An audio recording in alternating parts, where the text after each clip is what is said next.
John Bush. I'm from The John Bush Show. I create a YouTube channel where I talk about different things, especially racism and injustice, things like that. And so what I talk about in my videos, I'm gonna talk to you guys about it right now. So can everyone hold up one, just like this, okay? We're gonna do it just like the Pledge of Allegiance. We're all one nation, under one God, but what they don't teach you is we're one race, we're the human race. That's what I didn't learn in school, and I wish I did, because at the end of the day, honestly, we all come from Africa. I did my research, I Googled it. So what it is there was a group, stay with me, there was a group of Africans. You can put your hands down, thank you. But there was a group of Africans that left the continent through a land bridge, and they went all the way up to Europe, and they settled there. So the first European settlers were African. And so about 100 years ago, they found some skeletons, some bones, and they named this skeleton Cheddar Man, okay? And he had a genetic mutation in his iris, and that's what we call blue eyes today. So you know how some of us wear color contacts to try to look a certain way, and we celebrate blue eyes and green eyes? Well, the first person to have blue eyes was an African man.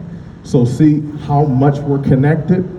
And you can Google this all online. So we're more connected than people like to say that we are, okay? So we all came from Africa, so it's really just one race, the human race, okay? So then if you transfer over to America and see that we've had segregation here up until 1970, basically. And when we had segregation, it made it seem like black people were from a different planet and white people were from a different planet. But as you see, we kind of all came from the same place. And that's what hurt this country so bad. If you look at Cuba or Brazil, they integrated by law. So Brazil's population is 50% mulatto, which means mixed. And so that's why sometimes they don't have some of the issues that we have, because they practice integration, okay? So if you're from a white community and someone else is from a black community, if you separate each other for so long, and then you become a police officer, as a white man, you become a police officer, but you've never talked to black people, you never lived around black people, you've never hung out with black people.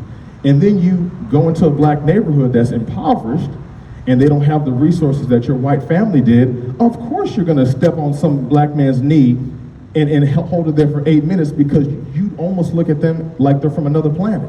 You almost view them as an animal because you have no relation to them. You're taught that white and black are so extremely separate because of melanin, but the truth is, white people have melanin too. They just have less of it. Black people have more, white people have less. That's just all it is. And to get even deeper with you, the biggest differences between humans is not, so my buddy Steve right there, he's a white guy. We're both males, but my complexion is different, his hair texture is different, that's about it. But genetically, the biggest difference is between male and female. There's over 6,000 genetic difference between men and women. That's the biggest human differences between men and women, genetically, okay? So at the end of the day, we have to learn to, honestly, one of the solutions is get rid of these racial classifications. Because at the end of the day, what is Barack Obama? Was he the first black president? Really? Because half of his lineage comes from Europe. So at the end of the day, I feel like black people should also get that white classification too. So I'll tell you something. Mexicans are not considered white nowadays, but they used to be. Mexicans during the World War II were considered white because they needed more labor in the workforce. So they got upgraded privilege to the white classification, okay? Racial classifications were designed and developed to prolong white supremacy. That's really all it is. I have an assistant here that helps me out. She's from Russia. And I'll never forget when her and her friends were talking, they were so loud, okay? And I'm a black American. I'm used to black folks being loud in restaurants and not white people, okay? Just like Latino people. Some Puerto Ricans out here, we're loud people. So I was like, why are you and your friends talking so loud? And basically, when her and her friends came to the US, they did not fit in with white American culture, but they fit in with black culture more. Because there's aspects of Russian and Eastern European culture that connect closer to Latino and black culture. So you cannot fit all of Europe into just white, because Europeans are different, just like black people are different. And I got my DNA tested, I'm 20-something% white. So, but because we still go by the one drop rule in slavery days, that means if you have a little bit of black, you cannot claim any of your whiteness. So basically, I'm only 80% of a person because I cannot claim all of my DNA. So at the end of the day, we have to redo and eradicate racial classifications, because it's just about supporting white supremacy. We're all the human race. That's why I had you hold up one finger. In fact, today in the US Census, Egyptians are considered white.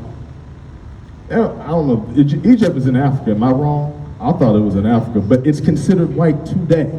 So we have to get rid of racial classifications. That's one of the biggest solutions in my mind. Another solution is, you remember school field trips, when you'd go on a field trip and you'd go to a museum or something like that? Honestly, I don't think that's good enough. I think field trips nowadays should be, we've been talking about racism for 400 years now. From 1619 to 2019, was it 2020 or something? For 400 years, we still haven't found a solution. I think instead of taking these kids at an elementary level and taking them to a museum, white kids need to go to a black neighborhood and talk to people that don't look like them. So when thank you.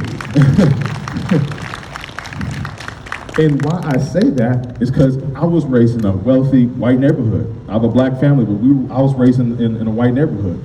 My high school was 85% white. And when my dad used to take me to the hood in Chicago, I got scared. I was about 10 years old. They was shooting dice in the back because I didn't understand what redlining and segregation did to the black community. So that's why when Trump rode through Chicago in the hood, he said these people live like animals.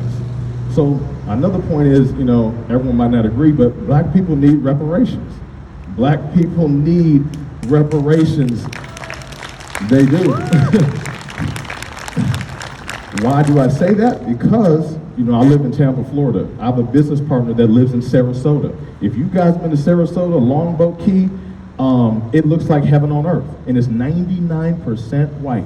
And when we had a business meeting in Sarasota, they called the police because my white business partner was bringing two black men into this nice place, and they had never seen black people on that island in a long time. So they called the police. And the police came and they were ashamed that, wow, there's so few black people here that they call the police on us. So there are white communities that I've been to that it's almost like heaven on earth. You go to the south side of Chicago where I'm from, it don't look like that. And that is a direct effect of redlining. So when you hear people talk about, black people need reparations, it's not just about a check. It's a promise to not repeat oppression. And that's partially probably why we haven't gotten it yet. So reparations has to happen for we can catch up, to be honest with you, okay? So at the end of the day, racism is not really what people think it is.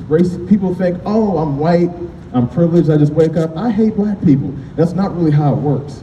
It's actually an innate thing that when your brain cannot process something that's so drastically different, sometimes that fear of the unknown, it'll turn into hate. And all racism is hate. That's why they call them hate groups, okay? I'll give you an example. Me and my buddy, we're both black men, so we love hip hop, of course. And I like country music sometimes. Why? Because I've had a good experience with country music. So sometimes I listen to country. I have a playlist on Spotify. So I started playing some country music with my buddy. And he started to hate that music because it was too foreign for him. He could not process it. It's almost like hearing a foreign language the first time. He's like, turn this stuff off, blah, blah, blah. I was like, bro, are you being racist to the music? Because mentally, that's kind of what he was doing. He couldn't process that new music, so he started to hate it. That sounds similar to when you go to CVS and you see people speaking Spanish and you don't understand it and you tell them to get out the country. It's the same exact thing. Or you go to a white school and the black family starts to bring their kids to the school and you cannot process why these black people are coming into my neighborhood. It's the same thing, your brain not being able to process new information. It's like learning physics for the first time. That's innately what it is, okay? And it's actually a term for it. It's called white flight. When a certain amount of black folks move into a white neighborhood, white flight happens and people leave the neighborhood, okay? So Emotional intelligence is one of the key reasons, the key things that we can do to eradicate racism. Because you're going to always have the fear of the unknown. You're going to always have something in your brain that you cannot process, so you might end up hating it, which ends up resulting in racism, okay? So, get over here. So, in terms of this one nation, honestly, we need to start looking at each other as Americans, because we're one of the few countries that we say, you're not American, everyone's not American, you're classified by this. And that's the problem. But at the end of the day, y'all see Meghan Markle? You know how she's a shade away from being white.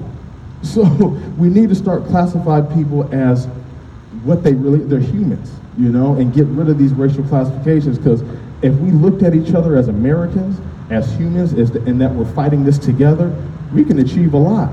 Think about it. I'm gonna list off a few things that happen when black and white people unite together. One of them is America. We've had the biggest economy in America in the world since 1871, hundreds of years. Now, it happened because black folks were laboring in slavery for free, and white folks just, handed out the work assignments, but it happened. And black and white people being together in this country created the biggest economy since 1871, okay? So when white people and black people come together, great things can happen, okay? So also, when black and white folks come together, you get Barack Obama. To be honest with you, he's mixed. Great things can happen. You know what else happened from black and white folks? Hip hop. I have a ton of international friends that were listening to hip hop before they knew English. And the fact is, hip hop came out of segregation, redlining, the crack epidemic. That's what it came out of. So at the end of the day, it's very good. It's a great thing when blacks and whites can come together. So until we understand those concepts, things might not change, So, and this is to my black people and it's to my white people. We've been here in this country for 400 years. And sometimes I hear black people say, oh, I'm going back to Africa, or European people say, I'm going back to Europe, whatever it might be, but we got to stay here and figure this out. Why? Because wherever you go, there's going to be racism transfers wherever you go. Y'all remember the Holocaust? You know how many people died, how many white people died under Joseph Stalin in the USSR? Over 20 million. That's 10 times the amount that died during slavery. So at the end of the day, racism and hate transfers wherever you go. Even black people. You go to the Rwandan Civil War, and in Rwanda, black people were killing certain ethnic groups in Rwanda. It was black on black hate, because racism is a made up term. It's really hate between different things, ethnic groups, cultures, whatever it is. So wherever you go, you're going to run into hate, confusion, division. It's really the devil if you want to go there, but that's really what it is. So we got to have emotional intelligence. You got to talk to people that don't look like you. That's the biggest way I've defeated some of my racism, by hanging out with people and friends that are from completely different countries. So that's what I have, y'all. So let's do this together. One race, one nation. Thank you.